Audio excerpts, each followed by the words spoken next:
Ito lamang mga kakwento ay naglabas ng matapang at personal na pahayag si House Majority Leader Ferdinand Alexander Sandro Marcos bilang tugon sa mabibigat na akusasyon ni Senador Amy Marcos laban kay Pangulong Bongbong Marcos, First Lady Liza Araneta Marcos, at maging sa kanya mismo. Ayon kay Sandro, masakit para sa kanya na makita ang sariling tiyahin na naglalabas ng mga kasinungalingan na aniyay layong guluhin ang gobyerno para sa pansariling ambisyon. A web of lies. It pains me to see how low she has gone, to a web of lies aimed at destabilizing this government to advance her own political ambitions, ani Sandro.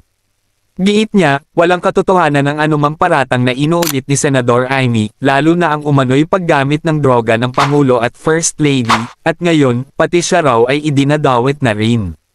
Sa lahat kong binanggit ni Senadora, walang basehan, walang katotohanan, at walang magandang ay dudulot sa bayan.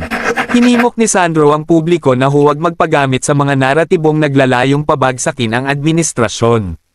Now is the time to unite behind truth, not to amplify narratives meant to topple the government.